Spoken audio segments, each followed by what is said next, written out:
किसानों के पूरे पंजाब में हुए, तब हरियाणा भी पंजाब का हिस्सा हुआ करता था।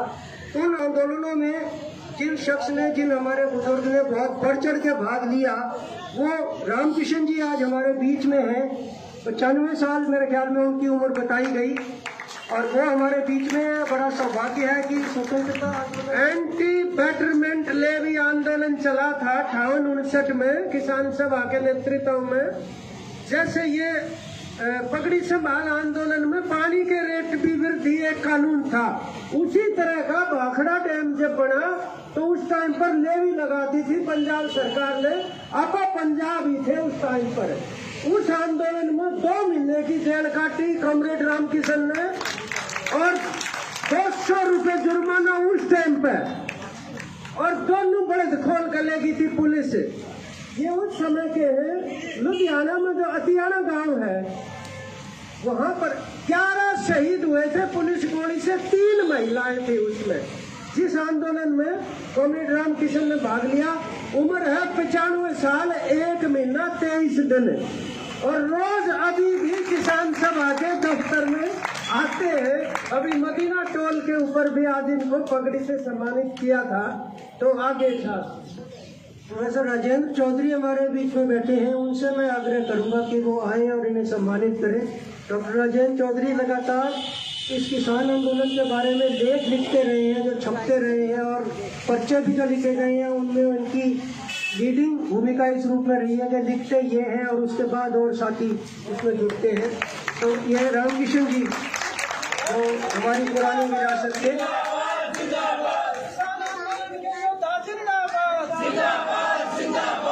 और आखिरी हमारे बीच में स्नेह जी हैं, जो महिला आंदोलनों में बहुत बढ़ चढ़ कर हिस्सा लेती रही हैं। मैं जगमती जी से आग्रह करूंगा कि वो उन्हें भी सम्मानित करें, क्योंकि आज के दिन महिलाओं के आंदोलन और किसान आंदोलन ऐसा लगता है कि बिल्कुल एक होकर इकट्ठे मिलकर संघर्ष कर रहे हैं। और महिलाओं ने जितनी बड़ी संख्या में भागीदारी इस किसान आंदोलन में की है, वो तो अब सबके लिए एक मिसाल है जी। तो अब मैं गुजारिश करूंगा, हमारे बीच में हम लोग शहीद भगत सिंह के बारे में, उनके परिवार के बारे में किताबों में पढ़ते हैं बहुत कुछ, और इतिहास के संदर्भ में हमें बहुत कुछ जानकारी है, लेकिन उस परिवार का हिस्सा होना, जिस परिवार में ऐसी ऐसी ऐतिहासिक हस्तियां रही हों जिन्होंने स्वतंत्रता के संघर्षों में इतना बढ़ चढ़कर भाग लिया हो, उनसे उस परिवार के बारे में सुनना, ये एक बिल्कुल अलग तरह का अनुभव हमारे लिए होगा। तो मैं, हालांकि अभी चाय वो पी रही है, इसलिए मैं थोड़ा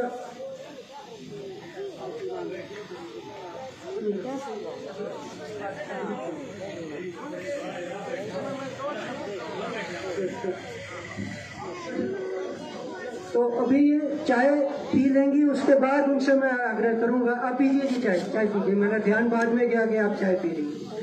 तो थोड़ा सा उनका परिचय, मुझे तो इतना ही है कि वो इस दौरान अब जो संयुक्त मोर्चा के आंदोलन चल रहे हैं उनमें लगातार जा रही हैं, अपनी हिस्सेदारी कर रही हैं और घर संभालती रही हैं, लेकिन सामाजिक कार्यों में लगातार, कैसे हो सकता है कि ऐसे परिवार से संबंधित हो और सामाजिक कार्यों में रुचि ना हो, तो वो रुचि इनकी लगातार रही है।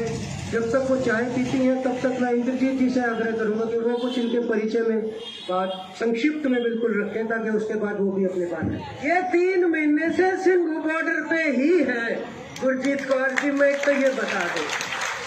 दूसरी, और हमारे साथ कार्य करता है ये वहाँ पे, और ये बहुत सारे लोगों को नहीं पता भगत सिंह की भांति है, इतने साधारण ढंग से काम करती है। और जब हम पूछते हैं ना, जहाँ हमारी मीटिंग होती है कि भी गुरजीत कौर की आई थी, बोल केड़ी गुरजीत कौर, वो जो वहाँ पे वॉलंटियर है, तो मैंने कहा वो जो भगत सिंह की भांति तो पता नहीं थी। और 2 बीवियां जेड़ी हरी चुन्नी वाली आंधी होंदी है, वो आने वाली है मतलब इनको इतना सिंपल ढंग से वो, और उनके जो भांजे हैं भगत सिंह जी के, वो कल आएंगे प्रोफेसर जगमोहन 12 बजे के आसपास। ये जो अपना रोड टोल है वहाँ पे आएंगे। उसके बाद उनको टीकरी जाना है। वो पंजाब एग्रीकल्चर यूनिवर्सिटी में प्रोफेसर रहे हैं और मैं एग्रीकल्चर यूनिवर्सिटी में पढ़ा हूँ। तो मैं उनको कह रहा था, भगत सिंह आपका मामा था, आप मेरे मामा हो। पानीपत में मीटिंग हुई, बोला मैं आपका मामा कैसे? मका ये रिश्तेदारी निकाल ली। बोला कैसे?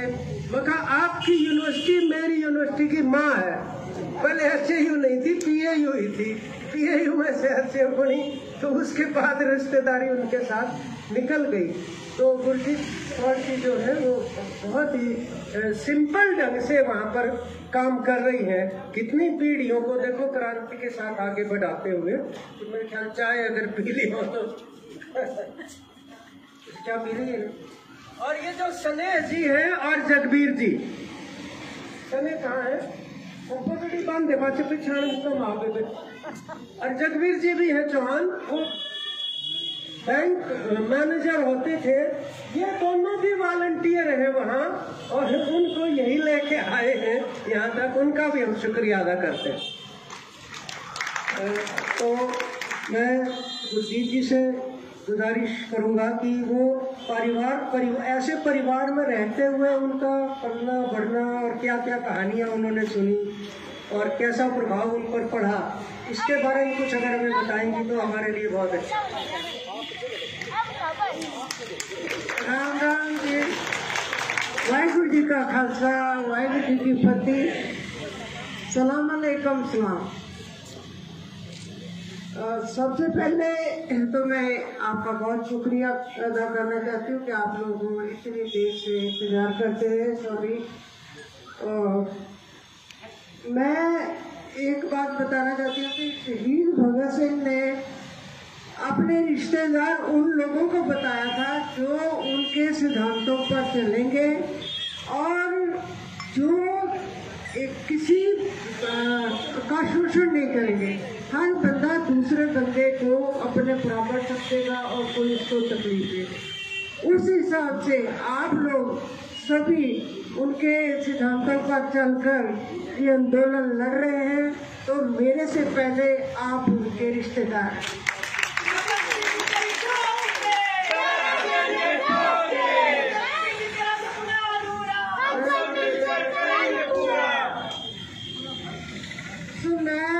आज शहीद भगत सिंह के चाचा जी सरदार अजीत सिंह के जन्म दिवस पर कुछ उनकी फैमिली बैकग्राउंड के बारे में जरूर बताऊंगी कि कैसी फैमिली से वो आए और कैसे वो भगत सिंह जैसे हीरा कुंदन बन के निकला।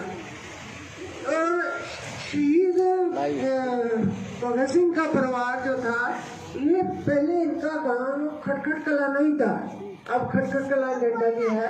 तो ये पहले नागली गांव था जो तरन के बॉर्डर के पास है। तो यहाँ से खटखट कला की लड़की थी और यहाँ का लड़का वहाँ जाकर घर जवाई बन के रहा और ये इनकी खटखट कला में जो शुरुआत है वो। लेकिन उससे पहले शहीद भगत सिंह की जो फैमिली के नागली से जो फोर फादर थे, उन्होंने गुरु गोविंद सिंह जी से अमृत छका था और वो गुरु गोविंद सिंह जी ने एक नए समाज की सृजना की थी जिसमें छूत नहीं थी, जाति वाति कुछ नहीं था। उन्होंने एक खालिस धर्म का निर्माण किया था और वो चीजें उनमें कूट कूट के भरी हुई थी। आजकल तो उनके गुरु गोविंद सिंह के नियमों पर लोग नहीं चलते, वैसे ही मुंह से पाठ करते हैं, ऐसे मानते हैं। लेकिन वो ऐसी फैमिली थी जो उनके ख्यालों से, उनके कहने के अनुसार उन्होंने अपना जीवन शुरू किया। और उसके बाद मैं सरदार अजीत सिंह के दादाजी फतेह सिंह की बात करूंगी कि उनका संबंध महाराजा रणजीत सिंह से था। महाराजा रणजीत सिंह को वो अपनी सेना भेजते थे जो कहीं भी लड़ाई हो करनी होती थी। और आपको पता है कि महाराजा रणजीत सिंह ने अंग्रेजों के साथ लड़ाई हुई थी और बाद में संधि हुई थी, तो पंजाब में बहुत लेट अंग्रेज गए थे। तो उन्होंने अपनी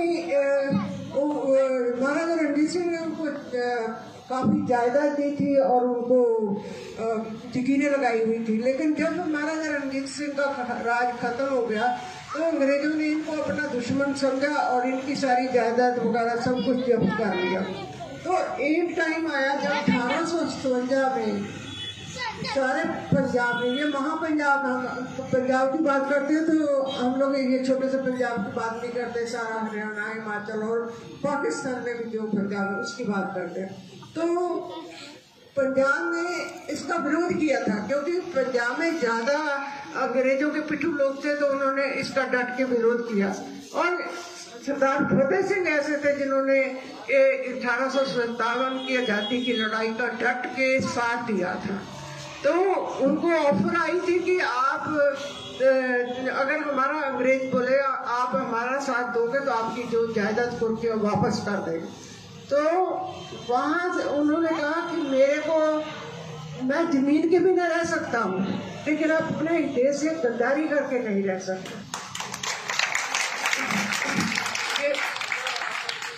ये बात अजीत सिंह के दादाजी का है। और ये इनके जो अजीत सिंह के फादर थे सरदार किशन सिंह और ये सरदार अर्जुन सिंह।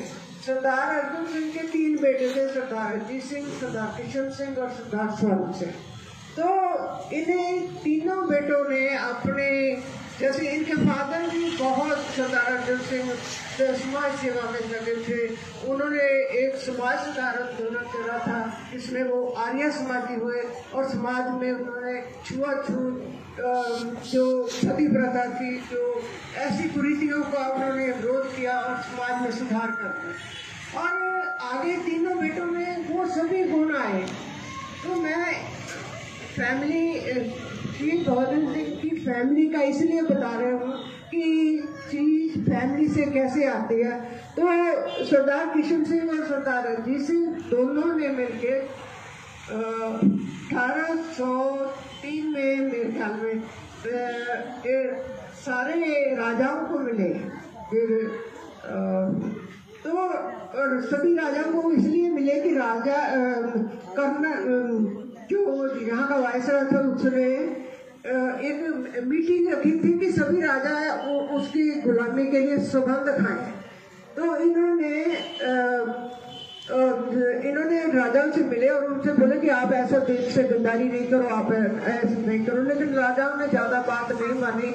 उसके बाद दादाजी भाई नौरोजी ने एक बंगाल की आंदोलन के बाद एक सम्मेलन किया और उसने जो कांग्रेस की वाइल्ड अधिवेशन था उसमें कांग्रेस ने अपना रास्ता थोड़ा बदला। उन्होंने ये कहा, पहले तो अंग्रेजों के साथ चलते थे, हमारा ये सुधार करो, ये सुधार करो, लेकिन उन्होंने वहां से ये रास्ता लिया कि हाँ, ये हमारा, हम भीख नहीं मांग रहे, ये में हमारा हक है, हमें चाहिए और हम अपना शासन आप खुद करेंगे। तो सरदार अजीत सिंह ने इसके लिए कमेटियां बनाई, इसके लिए एक क्रांतिक कीर्तियों का एक समाज, एक संस्था बनाई।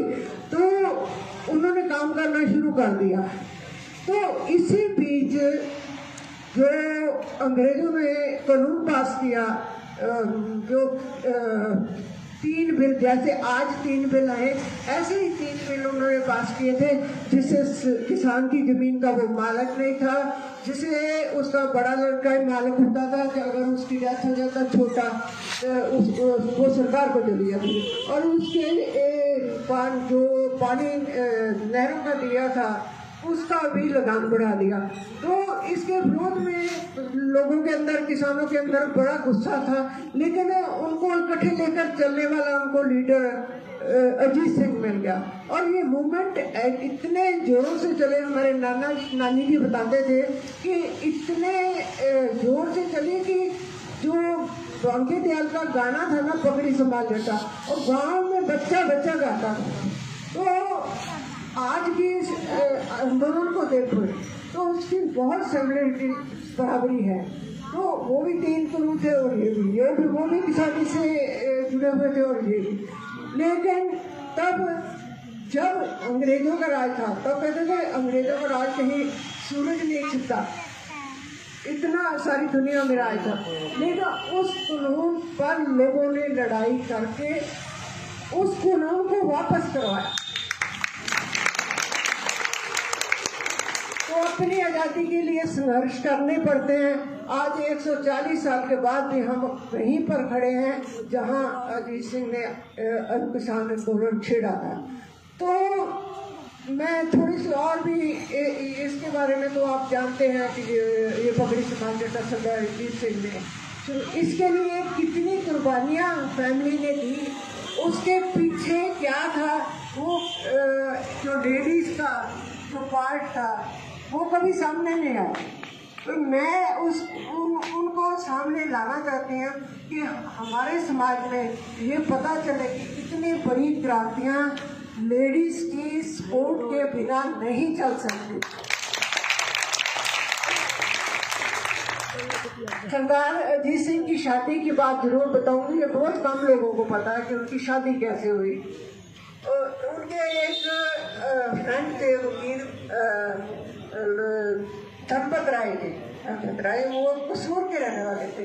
और एक दिन सरदार अजीत सिंह उनके पास गए कि कोई सलाह लेने के लिए मुझे, तो उन्होंने उनसे शादी के बारे में पूछा। तो उन्होंने बोला भैया जी अभी नहीं करनी, कहते नहीं ये तो करनी चाहिए, अगर अच्छी लड़की मिल जाए तो आपको करनी चाहिए। उन्होंने कंपेल किया और बताया कि मैंने एक अडॉप्ट की हुई बेटी है, उनके बच्चा कोई नहीं था और वो तुम्हारे लिए बहुत अच्छी साथी होगी। और वो शादी सूफियों के जो सूफी मत है उसके अनुसार हुई। तो उसी दिन बाद में उसी दिन शादी हुई और उसी दिन घर ले आए, घर वालों को आगे पता चला। और उसके बाद उनको एक आध दिन घर में रहे, बुखार आ गया, तो उनको बोले कि मैं दवाई लेके आता हूँ, तो मैं परसों आ जाऊँगा वापस। तो वो जो अजीत सिंह के वाइफ नाम का उनका नाम था, हम मांझी बुलाते थे, तो मांझी ने मेरे को बताया कि परसों कह के गए थे, परसों ही वापस नहीं आए।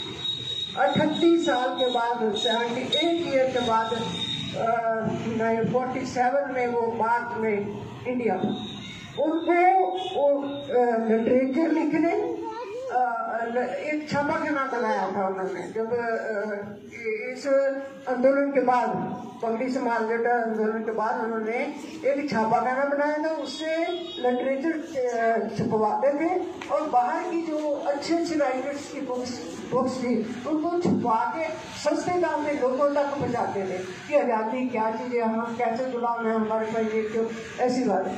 तो उसका जो प्रधान बनाया था उन्होंने संपादक पहले सरदार स्वर्ण सिंह को बनाया और उसके बाद अम्बा प्रसाद ने उस काम को संभाला और सरदार स्वर्ण सिंह को उन्होंने कैद कर लिया।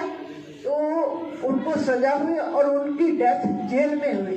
तब उनकी आयु सिर्फ 23 साल थी और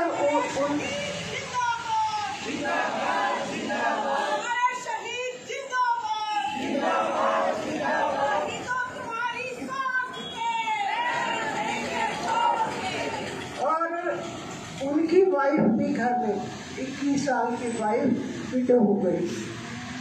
वो सरदार अजीत सिंह की वाइफ 20 साल के अपने हस्बैंड को देखे बिना ही सारी जिंदगी बिता और उस हालात में शहीद भगत सिंह का जन्म हुआ और उनकी माँ ने ये सोचा, माता विजयवती जी ने, इनके बच्चा नहीं है तो मैं अपने बच्चे इनके पास भेज, और बहुत छोटे भगत सिंह को उनके पास छोड़ा।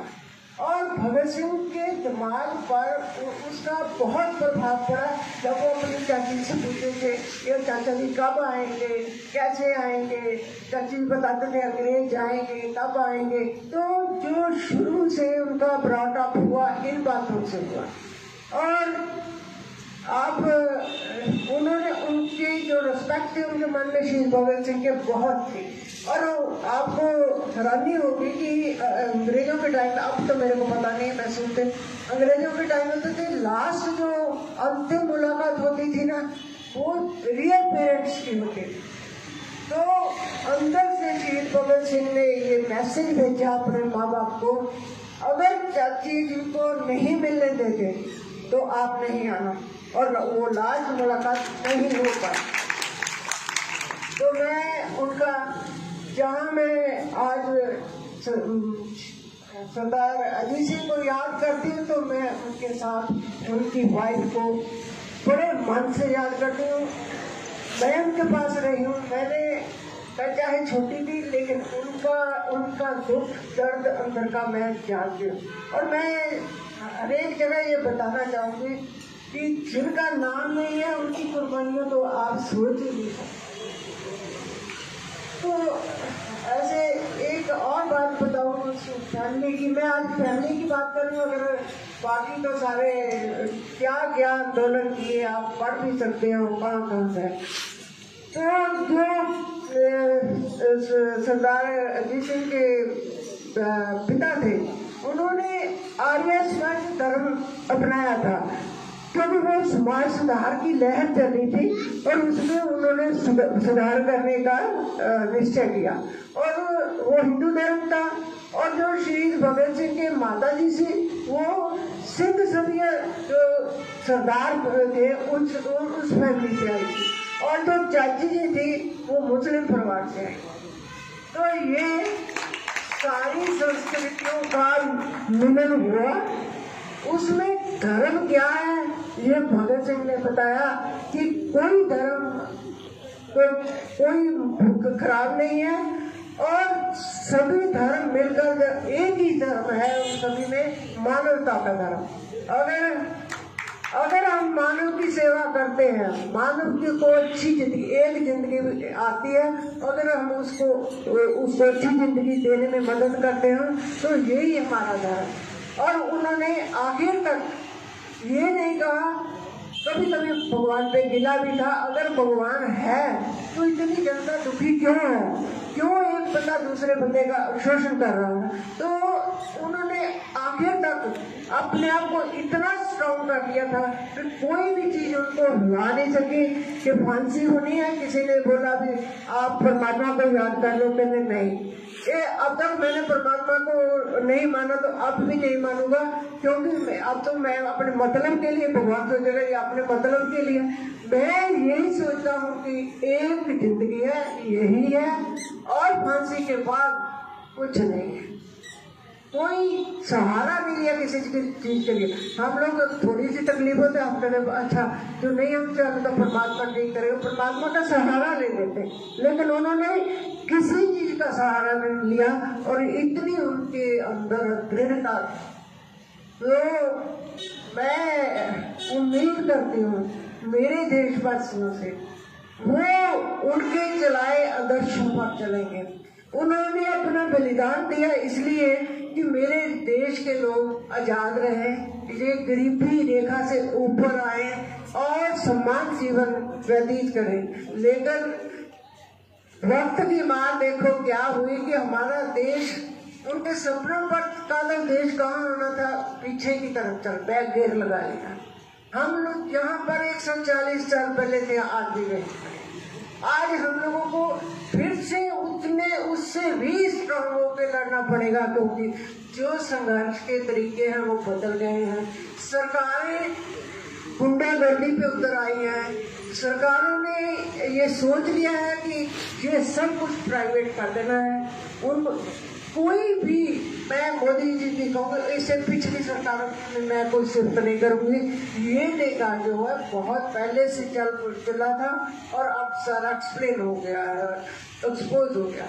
तो अब हमारे पास कोई दूसरा अल्टरनेट नहीं है, हमें संघर्ष करना है और जीतना।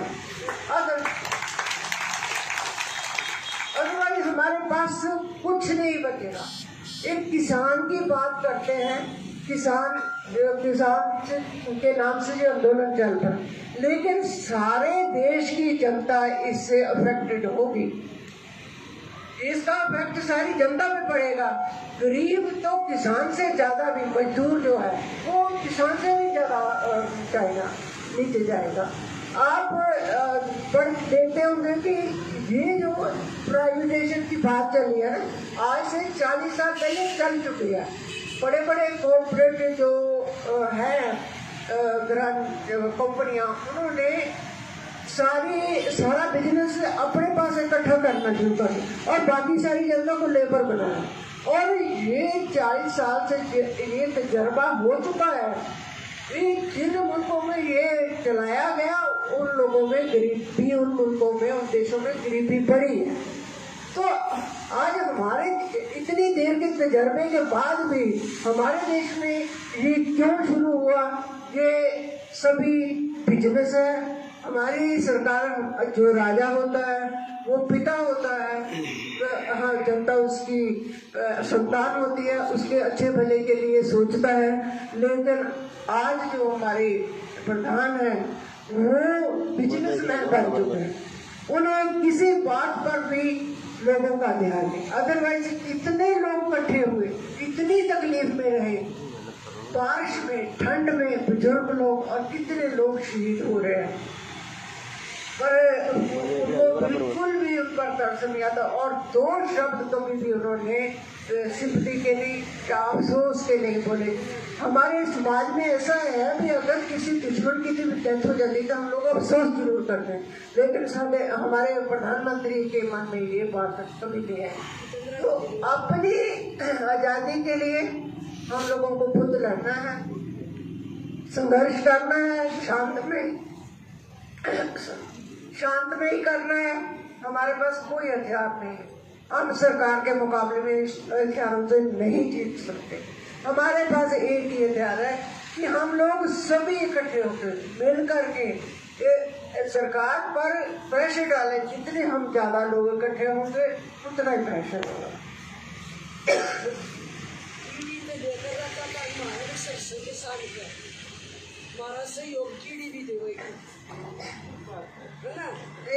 ये तो शुरुआत है, ये तो हम लोगों को जीतना ही जीतना, पर उसके बाद भी सारे देश को जगह जगह पर आंदोलन करने पड़ेंगे। जो एक चीज के बाद दूसरी चीज निकालेंगे, लोगों का इन्होंने शोषण करना है। सो सभी से मेरी रिक्वेस्ट है, विनती है कि आप सभी बुजुर्ग और बच्चे, ये दोनों को मिलके चलना है। कोई पार्टी नहीं है, कोई धर्म नहीं है, कोई जाति नहीं है, सिर्फ किसान है, मजदूर है। हम इकट्ठे होकर लड़ेंगे अपनी आज़ादी के लिए, तो जीत जरूर हमारी होगी, जीत लोगों की होगी।